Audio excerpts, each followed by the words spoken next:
अस्सलाम वालेकुम। और मेरे छात्रों, तुम लोग कैसे हो?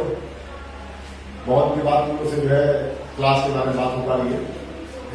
आज हम लोग डिस्कस करेंगे आर्ट्स कॉमर्स हिंदी माध्यम में जो बच्चे हमारे 11 इंट्रेंस के लिए अपना भरा है उन्होंने फॉर्म, तो वो कैसे तैयारी करें, उनकी तैयारी का मामला क्या रहेगा, किन चीजों को फोकस करना है, किससे कितना मार्क्स आना है, इन तमाम चीजों के बारे में हम लोग बात करेंगे पहले।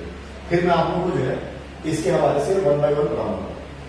तो सबसे पहले हम बात करते हैं कि अंक का मामला क्या है। तो आप सब जानते हो कि 100 मार्क्स का आपका टोटल होता है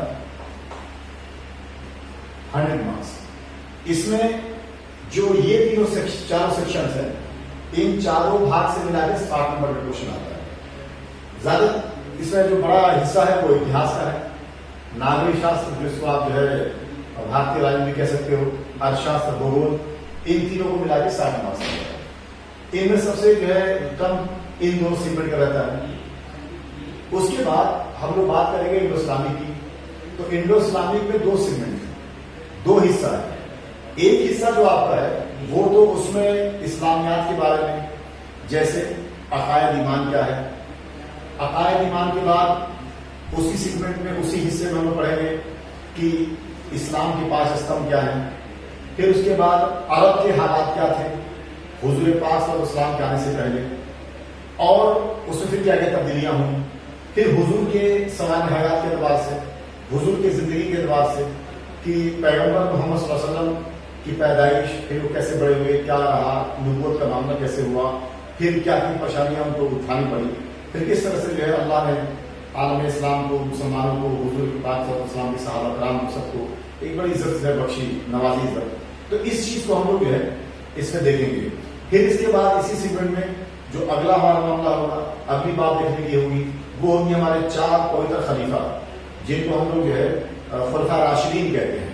ये खुलफा राशिदीन 4 खलीफा जो है, हजरत अबू बकर सिद्दीक, हजरत उमर, हजरत उस्मान गनी, हजरत अली और रज़ी अल्लाह तआला अन्हु, इन चारों के बारे में, इनके अहद के बारे में जो बहुत अहम चीजें होंगी, जो महत्वपूर्ण बिंदु होंगे, उस पर हम लोग बात करेंगे। इसके बाद इससे हम लोग बात करेंगे सूफीवाद की। बल्कि इससे पहले हम लोग करेंगे कि इस्लाम में 4 फिक्र कौन कौन से हैं। जैसे आप सब सुने भी होंगे, जानते भी होंगे कि हमारे इस्लाम में 4 फिक्र हैं जिनको लोग फॉलो करते हैं। और उसमें इमाम अबू हनीफा का एक अपना फिक्र है जिसको लोग मानते हैं, बिन हनफी कहते हैं, इमाम शाफी, इमाम अहमद बिन हम्बल, इमाम मालिक रहमतुल्लाह अलैह, इनके बारे में थोड़ा थोड़ा सा हम लोग पढ़ना है। फिर इसके बाद हिंदुस्तान में सूफीज़म का मामला, कि सूफीवाद जो है हिंदुस्तान में कैसे रहा, क्या रहा, कौन कौन सूफी रहे। इसमें जो सबसे अहम बात है वो ये है कि हम लोग चिश्ती सिलसिला के बारे में पढ़ेंगे। जो मेन फोकस होगा इन लोगों को पढ़ने के बाद वो चिश्ती सिलसिले में, उसमें ख्वाजा मुइन चिश्ती रहमतुल्लाह अलैह, फिर ख्वाजा कुतुबुद्दीन बख्तियार काकी रहमतुल्लाह अलैह, फिर उनके खलीफा हजरत बावफर शकर रहमतुल्लाह अलैह, उनके खलीफा हजरत निजामुद्दीन औलिया रहमतुल्लाह अलैह, उनके खलीफा नसरुद्दीन शाह दहली रहमतुल्लाह अलैह। तो इन लोगों के बारे में पढ़ना है। और इसी हिस्से में हम लोग शेख अहमद सरेदी रहमतुल्लाह अलैह के बारे में, शाह वली मुहद्दिस दहली रहमतुल्लाह अलैह के बारे में और लोगों के बारे में पढ़ेंगे। इसके बाद जो एक और इम्पोर्टेंट चीज इसमें आएगी वो आएगी सर सैयद के हवाले से। अब सर सैयद को आप सब जानते हो कि पढ़ना बहुत जरूरी है, क्योंकि हमारे मैं यहाँ पर हूँ, आपसे बात कर रहा हूँ, आपसे बात कर पा रहा हूँ, आप हमें सुन रहे हो, तो जाहिर सा शख्सियत की वजह से, न शख्सियत होते, न ये यूनिवर्सिटी होती, ना हम लोग जो है इंट्रेंस के लिए सबकी बात इनके ऊपर पढ़ते। तो सर सैयद को पढ़ना बहुत इंपॉर्टेंट है। और सबसे पढ़ने से इंपॉर्टेंट है कि सर सैयद को आमतौर पर समय से उन्होंने स्कूल टाइम किया और कॉलेज टाइम किया, बाद यूनिवर्सिटी बन गई, तो बात सिर्फ इतनी नहीं है। हम लोग पढ़ेंगे तो समझेंगे कि इसमें और क्या क्या चीजें हैं। इसके बाद इसी में हम लोग देखेंगे कि हिंदुस्तान में मुसलमानों का आगमन कैसे हुआ, और फिर कहाँ कहाँ हो गए, क्या क्या किया, फिर कैसे यहाँ पर सल्तनत कायम हुई, हुकूमत कायम हुई, जिसमें दिल्ली सल्तनत, जिसमें मुगल एम्पायर। अब इसमें सारे बादशाहों को, सारे सुल्तानों को नहीं पढ़ना है, हम लोगों ने उनको पढ़ना है। इसमें से जो सुल्तान बहुत इंपॉर्टेंट रहे हैं और उनके बारे में कुछ चीज हम लोगों को पढ़नी है।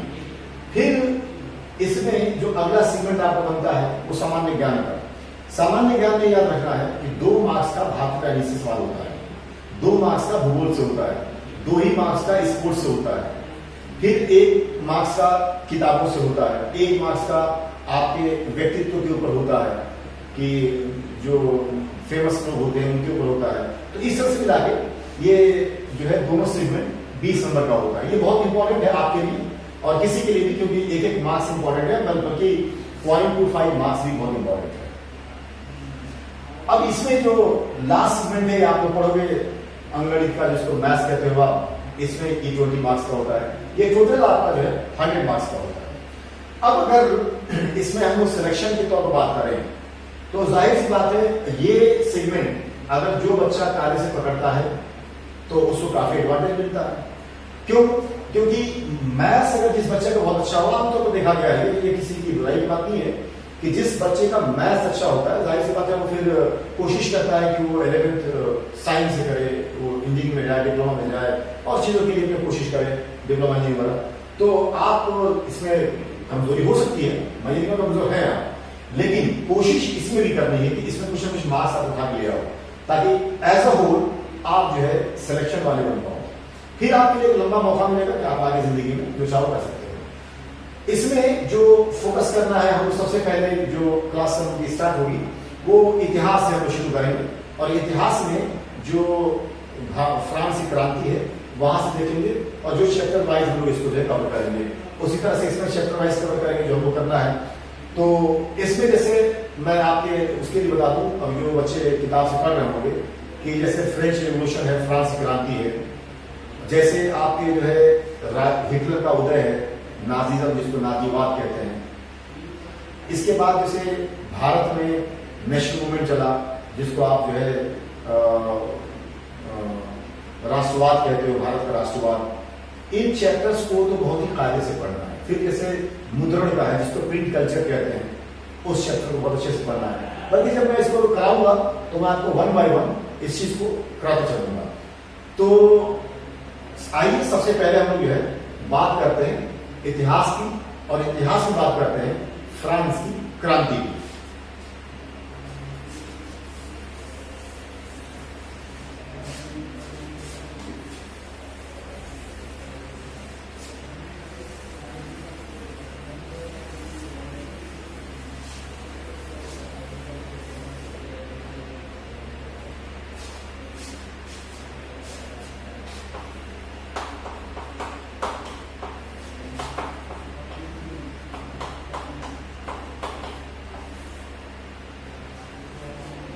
इतिहास को पढ़ने से पहले, और जो हम लोग शुरू करेंगे इस चैप्टर को, एक बात जरूर सुनिए।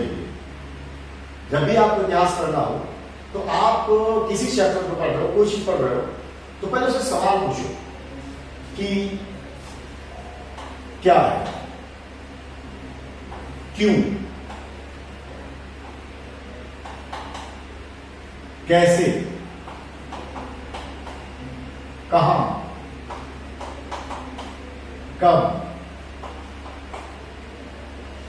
जब इस तरह से हो गया कि क्या है, क्यों हुआ, कैसे हुआ, कहां हुआ, कब हुआ, तो किसी भी चीज के बारे में जब आप इस तरह से पढ़ोगे तो वो सारी चीजें ओपन हो जाएंगी आपके सामने।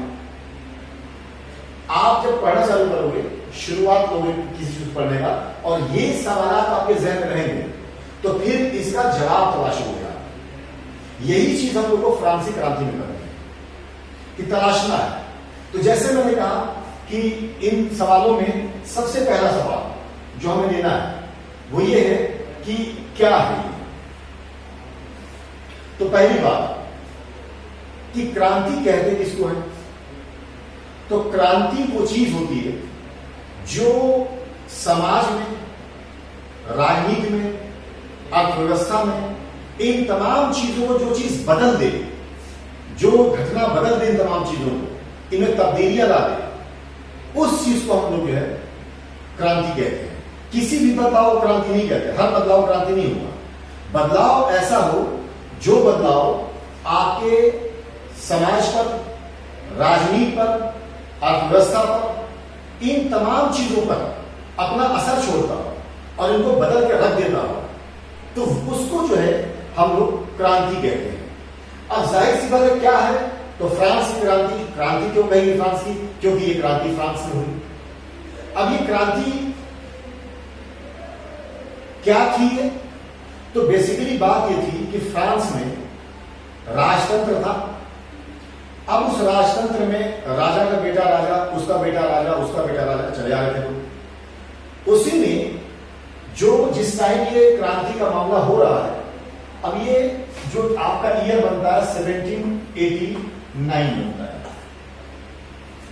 तो इस ईयर में जब ये क्रांति हो रहा है तो उस वक्त वहां के जो राजा है वो लुईस 16 है, लुईस 16वें। अब लुईस 16वें साहब के जमाने में ये क्रांति हुई तो राजतंत्र को बदला गया वहां पर। अब राजतंत्र जहां पर होता है तो राजा के साथ जो उसके कुलीन तंत्र के लोग होते हैं, बड़े लोग होते हैं, उनको बहुत सारी सुविधाएं मिली होती हैं। आम लोगों को सुविधाएं बहुत कम मिलती हैं। तो अब इसको हम समझेंगे। मैंने तो आपको एक मिसाल दिया कि किस तरह से आपको जो है सवाल करना है। तो इस हिस्से में जो पहली बात समझनी है वो ये कि कभी भी कोई क्रांति होती है तो वो रातों रात नहीं होती है। उस क्रांति के पीछे एक माहौल बनता है और वो माहौल जब बन जाता है तो इसकी मिसाल आप ऐसे समझ सकते हो कि कभी खेती करनी हो तो आप अगर बीज ले जाके ऐसे डाल दोगे खेत में तो वो पनपेगा नहीं, वो खेत नहीं बन पाएगा। वो खेत वो जो है उससे अनाज नहीं हो पाएगा। अनाज तो तब होगा जब मिट्टी को बनाया जाएगा, जब आप खेत में को जुताई करोगे और फिर उसमें बीज डालोगे तो फिर वो बनेगा। तो उसी तरीके से किसी भी चीज को बनाने से पहले एक माहौल बनता है। तो फ्रांस की क्रांति जो हो रही है इसमें जो माहौल बन रहा है इसमें उस वक्त के कुछ विद्वान लोग हैं जिन्होंने अपने अपने विचार व्यक्त किए अलग अलग किताबों के जरिए। जैसे सबसे पहली बात रूसो, एक शख्स है, फिलोसफर है, ये किताब लिखता है सोशल कॉन्ट्रैक्ट।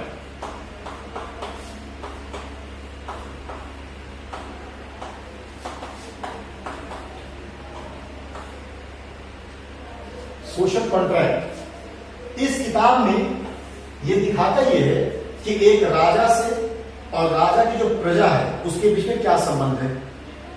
अब जाहिर सी बात से दिखाने का चाहा कि अगर प्रजा आपको टैक्स दे रही है, प्रजा आपको कर दे रही है, तो जिम्मेदारी आपकी भी ये बनती है कि प्रजा को सुख सुविधाएं दी जाए। अगर उनसे कर लिया जा रहा है, अगर उनसे टैक्स लिया जा रहा है और उनको सुविधाएं नहीं दी जा रही तो फिर ये जो कॉन्ट्रैक्ट है आपस में राजा और प्रजा के तौर पर, इसके लिए फिर प्रजा जो है आपको लेकर जिम्मेदार नहीं होगी। तो इस आदमी ने इसमें यह भी दिखाया कि देखो तुमसे कितना टैक्स लिया जा रहा है, कितना कर लिया जा रहा है, लेकिन उसका तुमको फायदा नहीं मिल रहा। अब जाहिर सी बात है जब आवाम में ये बात गई तो आवाम ने इसमें सोचना चालू किया। लोग सोचते हैं चीजों के बारे में, देखते हैं, आप सब जानते हो, कोई इंफॉर्मेशन आपके पास आए किसी तरीके से आए, चाहे किताब की शक्ल में आए, चाहे पेपर की शक्ल में आए, चाहे वीडियोस की शक्ल में आए, आप उसको सोचते हो। ये ह्यूमन नेचर है, इंसान की अपनी सोच है, जहनियत है। तो सोचा लोगों क्या पाया कि ये सब वाकई गड़बड़ी है। तो ये गड़बड़ी दिखाई कैसे इसने? इसे समाज को दिखाया कि 3 हिस्से में बटा हुआ है समाज। इसको कहते हैं 3 स्टेट्स।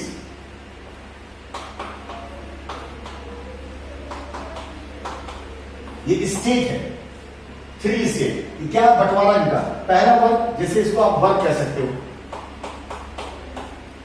इसमें पहला वर्ग वो था पादरियों का। दूसरा वर्ग कुलीन, कुलीन कहते हैं जो आपके नोबल्स वगैरह होते हैं, नोबिलिटी कहते थे इसको। आप अगर इंग्लिश में समझना चाहो उसको नोबिलिटी कर लो। और तीसरे जो लोग थे वो आम लोग थे, आम लोग। अब इन तीनों में सबसे बड़ी जो संख्या थी जनसंख्या के एतबार से वो यहां पर थी 90% तकरीबन। 10% में दोनों लोग हैं। अब इसमें दिखाया गया रूसों ने कि ये लोग जो है ये टैक्स दे रहे हैं, कर सिर्फ ये दे रहे हैं, ये दोनों लोग उसके कर पर जो है इंजॉय कर रहे हैं। ये इनको डायरेक्ट टैक्स दे रहे हैं जिसको टाइम कहते हैं। एक टैक्स यही लोग इनको दे रहे हैं, जिसको टैले कहते हैं। ये भी 1/10 है उपज का, ये भी 1/10 है उपज का, ये देना है। अब सवाल ये है कि इनके ऊपर किसी का कोई टैक्स नहीं है, सारा टैक्स इनके ऊपर है। तो जाहिर सी बात है अगर इनसे टैक्स लिया जा रहा है तो फिर इनको सुविधाएं क्या मिल रही है, इस पर इंसान ने बात की, जो कि बहुत इंपॉर्टेंट थी। इसके बाद लोगों की सोच बदली कि हाँ ये बात तो सही है, यहां से टैक्स दिया जा रहा है, हमसे कर लिया जा रहा है और दिया नहीं जा रहा। ये इसलिए पढ़ना इसलिए जरूरी होता है कि आज के कॉन्टेक्स्ट में आप समझ सकते हो कि सरकारें आपसे क्या क्या कर रही है और फिर आपको दे क्या रही है। इसीलिए आमतौर पर जो हमारी कंट्री का मामला है, यहां पर जाते हैं लोग कि लोग पढ़े ना, स्पेशली ह्यूमैनिटीज में पढ़े, हिस्ट्री में पढ़े, पॉलिटिकल साइंस में पढ़े। क्यों? मुझे पता है जब पढ़ेगा इंसान उस चीज को समझेगा, वो एनालाइज कर लेगा, तो फिर इनके मुसीबत हो जाएगी। यही मामला यहां पर आप देख सकते हो, ये लोग इनको लगाया जा रहा आराम से, इनसे सारी चीजें आती है, इस चीज को हाईलाइट किया आदमी कर रहा है। तो लोगों का एग्जाम बना कि नहीं साहब अगर हमसे आप टैक्स ले रहे हो तो फिर हमें सुविधाएं भी मिलनी चाहिए। एक आदमी तो ये हुआ। इसके बाद दूसरा शख्स जो बहुत इंपॉर्टेंट है, उसका नाम था John Locke.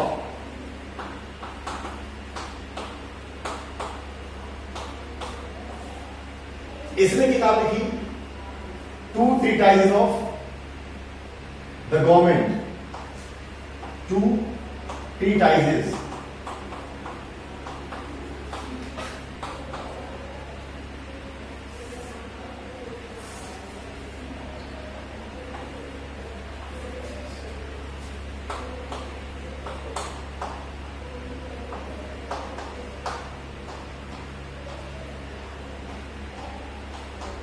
Government, two treatises of government. इस आदमी ने इसमें क्या दिखाया कि ये जो पूरा का पूरा ये लेके चल रहे हैं कि साहब जो है राजा के पास दैवीय शक्ति है, ठीक है, उसको चैलेंज करने की बात की गई इस जॉन लॉक ने। खैर आप अगर अभी इसको ये भी कर लो तो कोई दिक्कत नहीं है, आप समझ लो इस चीज को, फिर मैं इसको बुक को एरिया करा दूंगा। जॉन लॉक ने बात की कि साहब जो है अगर ये जो राजा है वो अपने आप को कह रहा है कि साहब हमारे पास दैवीय शक्ति है, तो गेम क्या चल रहा था, एक तरफ राजा और एक तरफ चर्च, ये जो पादरी वगैरह होते हैं, ये दोनों आपस में ये इनकी तारीफ कर रहा है, इनको प्रोटेक्ट कर रहा है, और ये साहब इनकी तारीफ कर रहा है।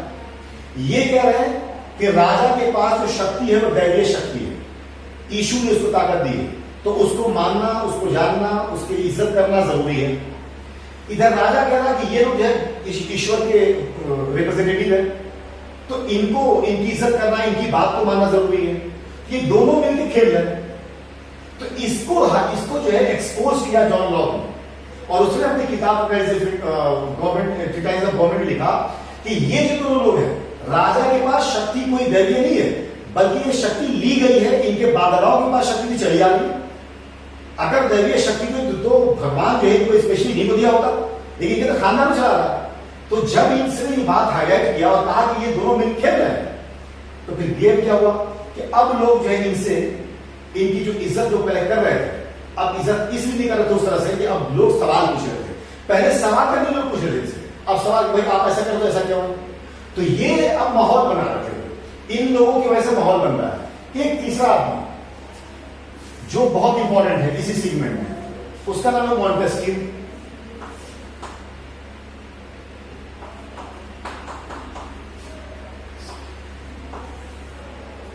ये आदमी एक किताब लिखता है द स्पिरिट ऑफ लॉज। इसको आप ऐसे लिखेंगे हिंदी, स्पिरिट ऑफ लॉज।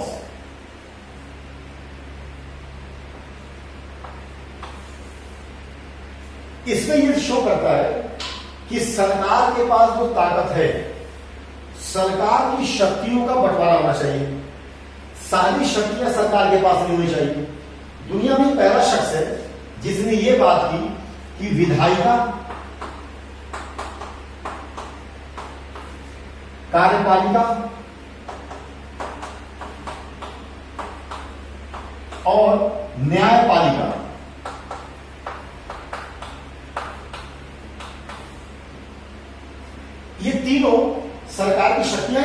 अलग होनी चाहिए। ये तीनों अपने आप में इंडिपेंडेंट और एक दूसरे से मिलकर काम तो करेंगी, लेकिन इनकी शक्तियां अपने आप में हो अलग अलग। ये क्यों बात करता है मॉन्टेस्क्यू इसकी?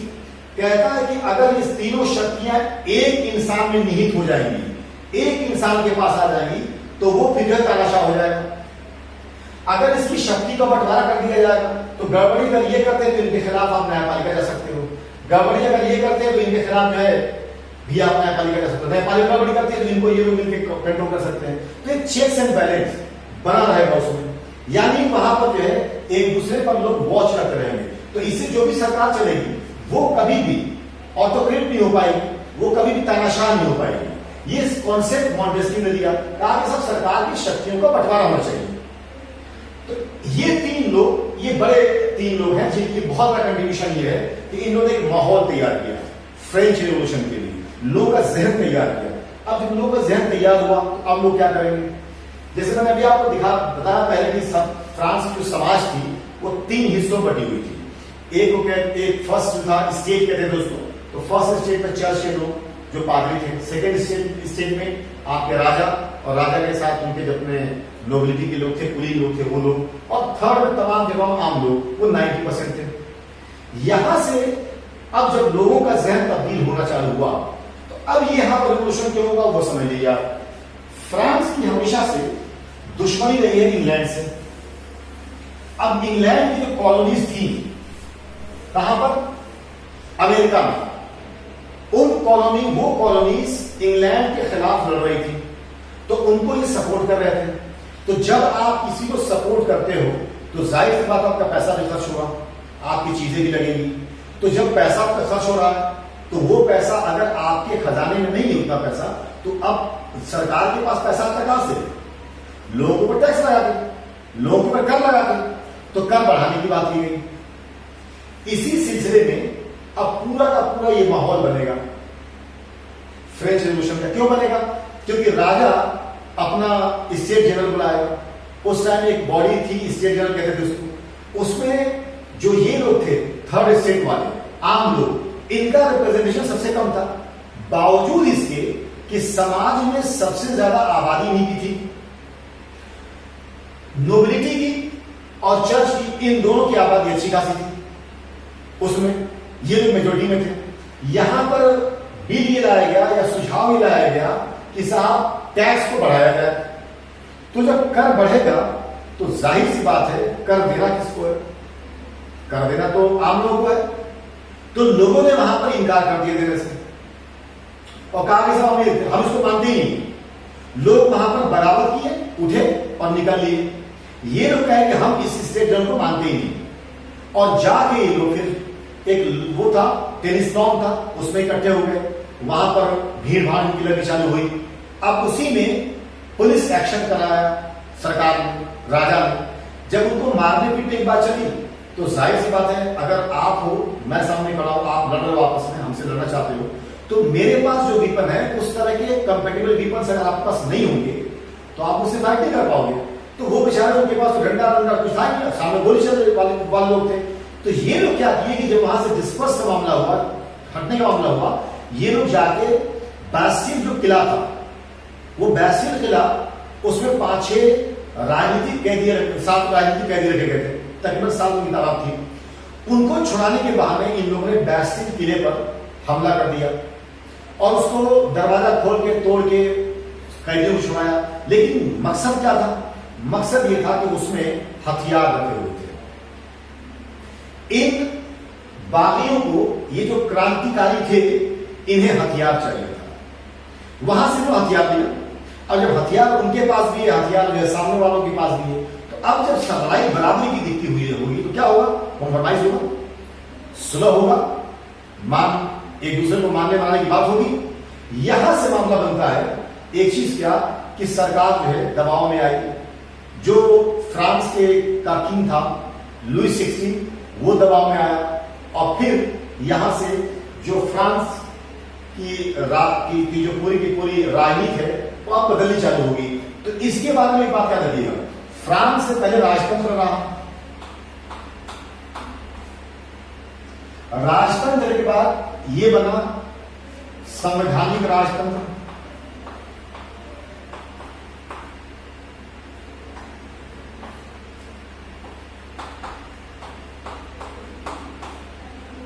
इसके बाद ये बनेगा गणतंत्र,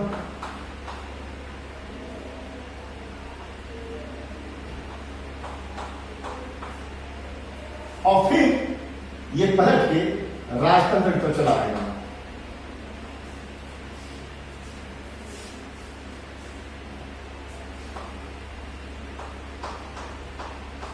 ये तब्दीलियां होंगी इसके बाद से। अब इसे समझना क्या है, मैं चाहता हूं कि पहले आप इसको एक कॉन्सेप्ट समझ लो कि है क्या चीज है। राजतंत्र एक ऐसा सिस्टम है, एक ऐसा प्रावधान है सरकार चलाने का, जहां राजा ही सर्वशक्तिशाली होता है, राजा के पास ही सारी शक्तियां होती हैं। राजतंत्र उसके पास सलाह लोग होते हैं, लेकिन आखिरी जो बात होती है, जो फैसला होता है, वो राजा के हाथ में होता है। इसको हम लोग कहते हैं राजतंत्र। तो सवाल उठता है कि राजतंत्र में और संवैधानिक राजतंत्र में फर्क क्या है? तो संवैधानिक राजतंत्र वो राजतंत्र है जहां पर कि राजा संविधान के अनुरूप चलता है, संविधान के अनुसार चलता है, वो संविधान में दिए हुए प्रावधानों के बाहर नहीं जा सकता है। दूसरी बात, संवैधानिक राजतंत्र में आमतौर पर राजा जो होता है, फिर एक तरह से सांकेतिक मुखिया होता है कंट्री का, सांकेतिक मुखिया होता है देश का। असल शक्ति जो होती है वो भी आती है किसके पास? लोगों के पास, जो लोग चुन के आते हैं, यानी एक संसदीय व्यवस्था बन जाता है। इसका सबसे बड़ा मिसाल आज के टाइम में दुनिया में कोई अगर कंट्री है, कोई देश है, तो उसे आप इंग्लैंड के नाम से जानते हो, ग्रेट ब्रिटेन भी कहते हैं उसको। तो वहां पर अभी संवैधानिक राजतंत्र है। अब संवैधानिक राजतंत्र में भी अगर लोकतंत्र है, तो संवैधानिक राजतंत्र में और गणतंत्र में फर्क क्या है? तो जैसे मैंने बताया कि संवैधानिक राजतंत्र में हमेशा मुखिया जो होगा वो आपके पूरे के पूरे राज्य का, पूरे उसका देश का सांकेतिक मुखिया तो होगा, लेकिन असल शक्तियां जो होंगी वो निहित होंगी लोगों में, जो लोग चुन के आएंगे। और दूसरी बात, राजा जो होगा वो बंधा हुआ होगा संविधान से। गणतंत्र में क्या होगा कि गणतंत्र में जो देश का मुखिया होगा वो भी चुना हुआ ही होगा। अब वो चाहे प्रत्यक्ष तौर पर चुना जाए यानी डायरेक्टली, या अप्रत्यक्ष चुना जाए यानी इनडायरेक्टली, लेकिन वो चुना ही होगा। अब गणतंत्र की बहुत बड़ी मिसाल हमारा देश है, यूएसए है, जिसको आप अमेरिका कहते हो। कैसे है कि गणतंत्र में आप एक चीज याद रखना हमेशा कि इस सिस्टम में जो मुखिया होगा देश का, वो हमेशा चुना हुआ होगा, चुना हुआ होगा, चाहे प्रत्यक्ष या अप्रत्यक्ष। अब प्रत्यक्ष रूप से कहां पर होता है? यूएसए में होता है। यूएस का जो राष्ट्रपति होता है वो डायरेक्टली इलेक्ट होता है, लोग उसको इलेक्ट करते हैं और डायरेक्ट इलेक्शन से निकल के आता है। इसीलिए वहां पर हम लोग पढ़ेंगे इसको, जब सिविक्स पढ़ेंगे तो वहां पर जो सिस्टम है उसका आपके लोकतंत्र का, उसको हम लोग कहते हैं राष्ट्रपति व्यवस्था। हमारे यहाँ जो मुखिया है या हमारे जो मुखिया होते हैं पूरे देश के, वो प्रत्यक्ष रूप से नहीं बल्कि अप्रत्यक्ष रूप से चुने जाते हैं। जैसे आप जानते हो राष्ट्रपति, तो राष्ट्रपति को तो आवाम वोट नहीं दे सकती है, आवाम चुनती है एमपी को, आवाम चुनती है एमएलए को, ये लोग फिर उनको चुनते हैं। तो ये फर्क है संवैधानिक राजतंत्र में और गणतंत्र में। गणतंत्र में एक और खास चीज कि यहां पर ये जो सिस्टम होगा, इसमें ये बात कभी नहीं भूलनी है कि इसका जो मुखिया होगा वो हमेशा चुना हुआ सदस्य ही होगा, चुना हुआ इंसान होगा जो इसका मुखिया बनाया जाएगा। तो वहां फ्रांस की क्रांति में जब बदलाव आ रहा है, तो आप देख लो जब ये सिस्टम बदलेगा, ये तरीके बदलेंगे सरकार चलाने के, तो जाहिर सी बात है इसका असर समाज के अर्थव्यवस्था पर पड़ेगा, इसका असर समाज के सामाजिक ताने बाने में पड़ेगा, इसका असर वहां के राजनीति पर पड़ेगा। तो ये तमाम चीजों को बदलेगा। इसीलिए फ्रांस की क्रांति में जो स्लोगन उठा, जो नारा चला वहां पर, वो क्या था? वो इक्वालिटी, जस्टिस और फ्रेटर्निटी, यानी बराबरी, न्याय, इंसाफ और बंधुत्व, ये मिलना चाहिए। ये वहां का नारा था। अब इसी नारे पर फ्रांस के लोगों ने अपने आप को इकट्ठा किया। अब यहां इसमें जानना यह है कि कौन कौन से लोग इंपॉर्टेंट रोल प्ले कर रहे हैं। उसके बताने पर तब हम लोग इसको मैं आपको डिस्कस करा दे रहा हूं, फिर मैं इसको वन बाय वन करा दूंगा कि इसमें मामला कैसे कैसे करो। पहले एक चीज समझ लीजिए। तो यहां पर इस पूरे मूवमेंट को चलाने के लिए जिन लोगों का सबसे ज्यादा इसमें इन्वॉल्वमेंट रहा, उन्होंने एक ग्रुप जो बनाया था उसको कहते हैं जैकोबिन क्लब। जैकोबिन क्लब वो लोग हैं जो आम लोगों का क्लब था, जो सदस्य थे उसके लोग, और उसका मुखिया था रॉबस्पियर, जिसको कहते हैं मैक्सिमिलियन रॉबस्पियर। ये आदमी था जिनका मुखिया था, पहली बात। दूसरी बात, इन लोगों ने जब ये पूरा मूवमेंट लेके चला रहे हैं लोग, और जब यहां बदलाव तब्दीली आ रही है, तो जाहिर सी बात है कोई भी जब आप क्रांति करते हो और क्रांति लेके चलते हो तो उसमें कुछ नारे होते हैं, कुछ गीत गाए जाते हैं। तो इसमें भी जो गीत गाया गया उसको मर्सेल्स कहते हैं, और मर्सेल्स गाकर जो झूलूम के लोग जो है क्रांतिकारी चलते थे और क्रांति की बिगुल बजा रहे थे उस टाइम। यही मर्सेल्स बाद में चल के फ्रांस का नेशनल एंथम बना, राष्ट्रीय गान बना वहां का, जैसे हमारे यहाँ जनगणमन है। तो ये तमाम चीजें इसमें आएंगी। फिर इसी फ्रांस की क्रांति में हम लोग को ये देखना होगा कि आतंक का राज क्या चीज है। आतंक का राज मायने यहां पर यह है कि एक ऐसा सिस्टम, एक ऐसा व्यवस्था जिसमें लोग जो है, जो रूलिंग क्लास है, जो रूल करने वाले लोग हैं, वो आतंक मचाए हुए। और कैसे आतंक मचाए हुए? इसमें मैक्सिमिलियन रॉबस्पियर जब वहां का मुखिया हुआ तो उसने क्या किया, अपने सारे राजनीतिक प्रतिद्वंदियों को, जो भी राजनीतिक प्रतिद्वंदी थे उसके, अगर किसी ने उसके खिलाफ आवाज उठाई तो उसको मार देना। अब ये मारने का तरीका अपनाया उसने, उसको कहते हैं ग्लूटाइन।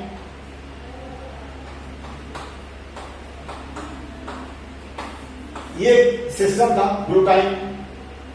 अब ये ग्लूटाइन क्या है कि इंसान का सर काट देना, इंसान का सर काट देना।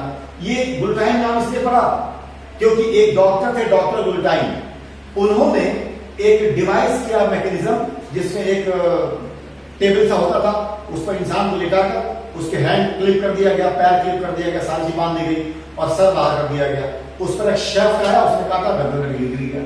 तो इस शख्स ने क्या किया, मैक्सिमिलियन रॉबस्पियर ने, कि जो भी राजनीतिक तौर पर इसके विरोधी थे, जिन्होंने भी राजनीतिक तौर पर इसका विरोध किया, उनको उसने मारना चालू कर दिया, जान से मारना चालू कर दिया। तो अब आप खुद समझ सकते हो कि आज उसको मार दिया, कल उसको मार दिया, परसों उसको मार दिया, तो जो दूसरे लोग हैं वो भी सोचेंगे ना, भाई ये तो मारता जा रहा है।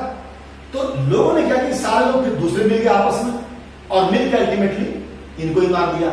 इसमें याद रखना है कि ग्लूटाइन सिस्टम का शिकार जो इंसान पहला हुआ उसका नाम लुई 16 है, और इसी ग्लूटाइन पर जो आखिरी शख्स चढ़ेगा उसका नाम होगा मैक्सिमिलियन रॉबस्पियर।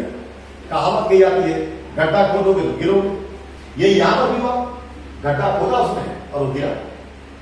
फिर ये जो पूरा माहौल चल रहा था वहां पर फ्रांस क्रांति में, इसके मरने के बाद अब एक डायरेक्टरेट बनाई गई, मतलब जैसे हम लोग कहते हैं शुरा होना, कई लोग मिलकर मशवरे से सरकार चलाने का मामला, वो चलता रहा। लेकिन जिस उमंग के साथ, जिस सोच और जिस जज्बे के साथ वहां पर क्रांति में लोगों ने पार्टिसिपेट किया था कि हमारी जिंदगी बेहतर हो जाएगी, वो जिंदगी बेहतर हुई नहीं। अब जब जिंदगी बेहतर नहीं हुई तो नुकसान क्या हुआ कि लोगों ने जो क्रांति करके ये राजतंत्र से गणतंत्र ले आए थे इस देश को, वही लोग नेपोलियन बोनापार्ट के हाथ पर इस बात पर राजी हो गए कि नेपोलियन जो है यहां का किंग बन जाए, कोई बात नहीं। वजह भी है, जब हम किसी चीज में तब्दीली लाने की कोशिश करते हैं तो हमारी ये सोच होती है कि जो हम आज हैं इससे बेहतर हो जाए। अगर उससे बेहतर नहीं हो पा रहा है तो जाहिर सी बात है हमें तकलीफ तो होगी, और फिर हम वही चाहेंगे कि साहब जो पहले तो वही करो। जैसा आप देख सकते हो आजकल जो चल रहा मामला, अब क्या कहा है उसके बारे में कि साहब अच्छे दिन आएंगे, किस तरह अच्छे दिन आए आप देख सकते हो। तो बहुत सारे लोग क्या रहे बेचारे कि हम खा ले, जो बुरे दिन थे वही लौटा दो। तो वही मामला यहां भी हुआ था फ्रांस की क्रांति में। यहां अल्टीमेटली लोगों ने क्या चालू कर दिया कि साहब ऐसा है कि राजतंत्र ही इससे बढ़िया था। तो नेपोलियन बोनापार्ट दोबारा जो राजतंत्र आएगा यहां पर, वो 1804 में आएगा। ये बहुत बड़ी शख्सियत है, ये बहुत बड़ा इंसान है और बहुत ही इंस्पायरिंग इंसान है। मतलब आपको जो है एक बहुत बड़ी सबक देके आता है कि इंसान जिंदगी में अपने ताकत से, अपनी कुव्वत से, अपनी मेहनत से, अपनी लगन से अगर काम करता है तो बहुत कुछ हासिल कर सकता है। नेपोलियन के बारे में बहुत छोटा सा इंसिडेंट हुआ है। इससे थोड़ा सा आपको एक मोटिवेशन मिलेगा। वो ये है कि ये जब बच्चा था, छोटा सा था, तो रास्ते में अपने अपने पिता के साथ जा रहा था, अपने वालिद साहब के साथ, तो देखा कि एक जगह ज्योतिष से बैठा हुआ है, वो बहुत सारे लोगों का हाथ वगैरह देख रहा है और उनकी किस्मत बता रहा है कि आपका ये किस्मत है, आपका ये है, जैसा आप जानते हैं, यहाँ भी होता है, करते हैं लोग। तो नेपोलियन अपने पिता से, अपने फादर से कहता है कि आइए हमको भी दिखाना है। अब आप पहुंचा, बहुत भीड़ भाड़ में वो भी अंदर घुसता है, छोटा सा बच्चा। देखिए जुनून क्या चीज होती है, इंसान बड़ा जुनून से बनता है। जब पहुंचता वहां पर तो उसने हाथ दिखाया और कहा कि ये बताओ कि मैं राजा बन सकता हूं, नहीं बन सकता हूं। वो नेपोलियन को देखा ज्योतिष ने और फिर कहा कि तुम्हारे हाथों की लकीरों, तुम्हारे हाथों में वो लकीर ही नहीं है जो लकीर एक राजा के हाथ में हो सकता है। नेपोलियन ने कहा अच्छा, तो नेपोलियन ने एक पूछा कि ये बताइए वो लकीर कहां होगा। तो उसने हाथ जो भी था वो बताया कि साहब यहां से वो लकीर चलेगी। नेपोलियन ने अपने फादर के कमर से एक कटार से खींची, चाकू सी, और उस चाकू से उठा के वो हाथ चीर दिया वहां तक और कहा कि देखो अब मैं राजा बन सकता हूं। वो ज्योतिष घबरा गया इसके जुनून को देखकर, वो कहा ये राजा था तो राजा बन जाएगा। तो नेपोलियन एक सिपाही का बेटा था, वहां से चल के तरक्की करते करते करते ये शख्स फ्रांस का राजा बना और बहुत ही कामयाब राजा रहा, मैं कह सकता हूं। इसे बहुत सारे चेंजेस लेके आया वहां, हम लोग उसके बारे में बात करेंगे कि नेपोलियन क्या क्या चेंजेस लेके आ रहा है। लेकिन ये शख्स अल्टीमेटली 1815 में, 1815 में जो वाटरलू, आप लोग पढ़ चुके होंगे, आप बता नहीं चुका हूं मैं, वाटरलू की जो लड़ाई हुई, उस लड़ाई में ये हार गया। इंग्लैंड से लड़ाई थी लेकिन इसमें यूरोप की कई सारी ताकतें इन्वॉल्व थी नेपोलियन के खिलाफ, जिसमें नेपोलियन ने हरा दिया और इसकी शक्ति यहां से खत्म हो गई। तो ये फ्रांस क्रांति में ये कुछ इंपॉर्टेंट बातें हैं जिस पर हम लोग जो बात कर रहे थे। हम लोग इसको अब इसके बाद पॉइंट वाइज वो करेंगे कि इसमें क्या कौन कौन सी चीजें हमें जहन में रखनी है, उस पर बात किया जाएगा। तो देखते हैं इसमें क्या हो सकता है, ठीक है। तो आप लोग इतनी चीजों को अभी जहन में रखिए और फिर हम इस पर और भी चीजों को बताएंगे, आपको समझाएंगे।